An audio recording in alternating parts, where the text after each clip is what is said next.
আমার এক কাহিনী মনে উঠছে। আমি এক পাইলটকে চিনি, তো আমি কথায় কথায় ওকে জিজ্ঞেস করছিলাম যে তুমি পাইলট, এত বড় শিক্ষিত, তুমি ডাবল টেকার চালাও, বড় বড় ফ্লাইট চালাও, দূর দূর যাও, তুমি এরকম হলে কি করে? আমাকে বলতেছে মৌলানা मैंने अल्लाह को करीब से देख के हुआ, আমি আল্লাহকে কাছের থেকে দেখা তারপরে এরকম হয়েছে। আমি বললাম যে তুমি আল্লাহকে কাছের থেকে দেখলা মানে? আমি ফ্লাই করে যেতেছিলাম হেথ্রো এয়ারপোর্টে লন্ডনে। যখন আমি ইংল্যান্ডের সীমানায় ঢুকে গেছি, হেথ্রোতে আমি ল্যান্ডিং করব, সীমানায় যখন ঢুকে গেছি, তো আমি বটনে পুশ করে চেকিং করে, এর আগে চেক করে যে সব কিছু ওকে আছে কিনা। তো আমি বটন চেক করতে যাই, দেখি আমার চাক্কা নামবে না, কিন্তু আমার কাছে ফুয়েলও নেই যে আমি ফেরত যাব, কারণ আমি 9 ঘন্টা ফ্লাই করে আসছি, 18 ঘন্টার ফুয়েল আমার কাছে নাই। আমাকে হয়তো ক্রাশ করাইতে হবে, নাইলে নামতে হবে যে কোনো ভাবে। বলে আমি হেথ্রো টাওয়ারের সাথে যোগাযোগ করছি যে আমার এই অবস্থা, কি করবে করো, আমার কাছে ফুয়েল নাই, আমাকে হয়তো ক্রাশ হইতে হবে, নাহলে কোনো ব্যবস্থা হইতে হবে যে আমি ল্যান্ড করতে পারি। হেথ্রো এয়ারপোর্টের ভিতরে কিয়ামত হয়ে গেছে, কিয়ামত, যে এই জাহাজকে ল্যান্ড করাবে তো করাবে কি করে। তারপরেও একটা সিস্টেম থাকে, ঠিক না? কিন্তু বলে ওই সময় যখন আমি ল্যান্ড করতেছি প্রসেসিং এর মাধ্যমে, তখন আমার হঠাৎ মনে উঠছে আমি না মুসলমান। তখন আমার মনে উঠছে আমার আল্লাহ না সব পারে। বলে আমি চিৎকার দিছি ককপিটের ভিতরে, আমার আল্লাহ সব পারে বলে বটনে চাপ দিছি, গড়গড়ে আমার চাক্কা নেমে গেছে। আমি স্বাভাবিকভাবে ল্যান্ডিং করছি, এর আগের কিয়ামতের চেয়ে বড় কিয়ামত হয়ে গেছে। পুরা এয়ারপোর্ট ছুটে আসছে, তুমি আমাদেরকে এই ধোকা দিলে তো দিলে কেন? তোমার জন্য হেথ্রো এয়ারপোর্টের মতো হাজারো ফ্লাইটকে আমরা বাতিল করছি, ডাইনে বামে পাঠায়া দিছি যে অঘটন থেকে বাঁচার জন্য। তুমি তো স্বাভাবিকভাবে ল্যান্ডিং করলে। তাই আমি বললাম যে চেক করো, তারপরে কথা বলো। তো ওরা যখন চেক করছে, চেক করার পরে দেখছে এই চাক্কা নামলো করে, তোর সব সিস্টেম তো ফেল, এটা কি করে নামলো? বলে আমি দ্বিতীয়বার দরজার ভিতরে দাঁড়ায় চিৎকার দিছি আমার রব সব পারে।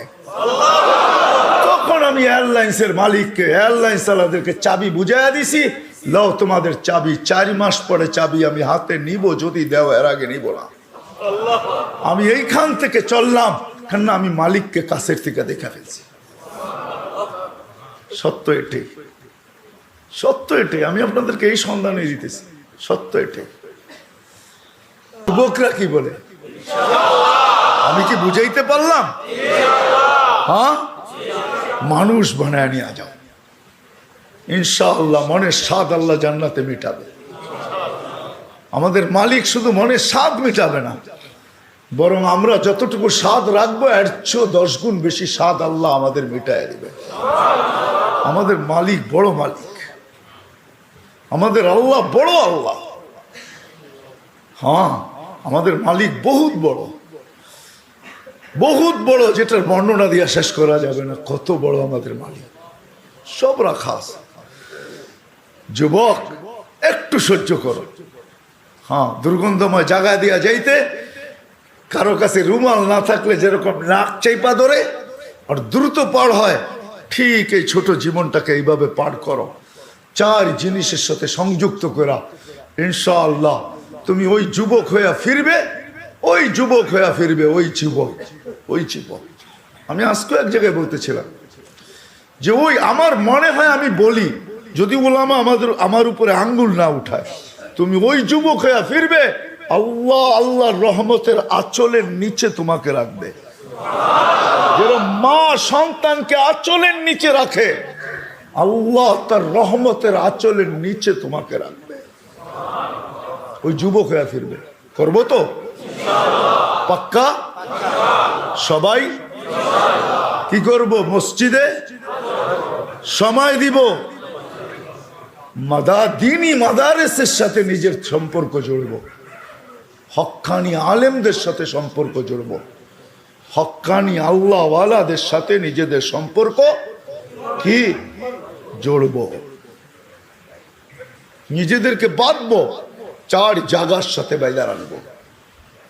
যত বেশি দিতে পারি তত উপকৃত হব, তত তাড়াতাড়ি হবে। কিছু মেশিন আছে, কিছু সিস্টেম আছে, হ্যাঁ কিছু সিস্টেম আছে তাড়াতাড়ি হয়, কিছু সিস্টেম আছে স্লোলি হয়, ঠিক না? আস্তে আস্তে হয়, সময় লাগে। আবার কিছু আছে কি খুব দ্রুত হয়। ইনশাল্লাহ যত বেশি সময় দিব তত বেশি আল্লাহ আমাকে মানুষের মতো মানুষ তত দ্রুত গতিতে বানাবে। 4 ক্ষেত্রের সাথে নিজেকে নিজে জড়ি। 1 মসজিদ, সময় পাইলেই মসজিদে ঢুকি। আজকের থেকে প্রয়োজন যতটুকু অতটুকু অফিসকে দেন, প্রয়োজন যতটুকু অতটুকু বাজারকে দেন, প্রয়োজন যতটুকু অতটুকু হাটকে দেন, মেল ফ্যাক্টরিকে দেন, কল কারখানাকে দেন, রোড ঘাটকে দেন। বাকি যতটুকু থাকে 4 ক্ষেত্রের ভিতরে সেট করেন। আল্লাহর ঘরে সময় দেন, দিনী মাদারেসের ভিতরে সময় দেন, দিনী মাদারেসের ভিতরে হক্কানি ওলামাদের কাছে সময় দেন, হক্কানি আল্লাহওয়ালাদের কাছে সময় দেন। ভাগ করেন সময়কে, 4 ভাগে ভাগ করেন। ইনশাআল্লাহ বললাম না, 99 ভাগ 99% ইয়াকিনি, হ্যাঁ 100ও বলা যায় যে মানুষ হিসাবে আল্লাহর কাছে ফিরব। আল্লাহ বড় ক্ষেত্র বাংলাদেশে রাখছেন, এরকম ক্ষেত্র দুনিয়ার কোথাও রাখেন নাই। এই জন্য আমি এখনো বলি, আগেও বলতাম যে এই মাটির সাথে আল্লাহর মহব্বত সবচেয়ে বেশি আমার মনে হয়। মক্কা মদিনা ভিন্ন কথা, ওটা নিয়ে তুলনা হয় না, আলোচনা হয় না। বাইতুল মুকাদ্দাস নিয়ে তুলনা হয় না, আলোচনা হয় না। 3টা বিলকুল ভিন্ন। এটাকে আবার জুড়ে দিয়েন না আমার কথার সাথে। বাকি দুনিয়ার ভিতরে এই মাটির সাথে আল্লাহর তাআল্লুক বেশি আমার মনে হয়, মহব্বত বেশি। যার কারণে সারা দুনিয়া সিগন্যাল দেয় বিপর্যয় হবে, আল্লাহ বলে হবে না, এটা আমার মহব্বত আল্লাহ মাটি। এই জন্য এই দেশে কোনো বিপর্যয় হয় না। সারা দুনিয়া সিগন্যাল দেয় বিপর্যয় হবে, এমন হবে, তেমন হবে, এটা হবে, সেটা হবে। আল্লাহ বলে সময় বলবে কি হবে, হবে না। হয় নাই 2 বছর করুণায় কিচ্ছু হয় নাই, কোনো বিপর্যয় হয় নাই, হয়েছে নাকি?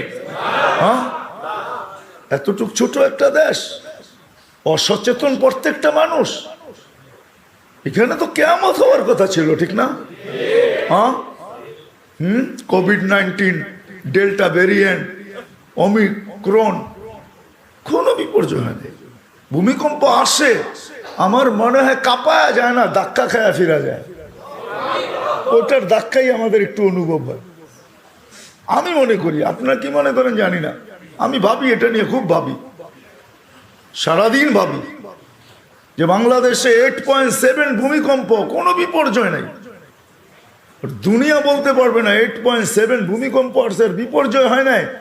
বলুক দেখি আমেরিকাওয়ালারা, বলুক দেখি কানাডাওয়ালারা, বলুক দেখি ইউরোপ, বলুক দেখি জাপান, উন্নত থেকে উন্নত দেশ বলুক, আমাকে যুক্তি দিয়া বুঝা। ওই থেকে আমি ভাইবা নিছি না, এখানে ভূমিকম্প আসে না, এখানে ধাক্কা লেখা রিপিট যায়। ওই যে ধাক্কা লাগছে ওইটা আমাদের অনুভব হয়, বিপর্যয় হয় না। এই মাটির সাথে আল্লাহর মহব্বত, এই মাটির মানুষের সাথে আল্লাহর মহব্বত, বড় মহব্বত। আপনারা কাছের থেকে দেখেন কি দেখেন না জানি না,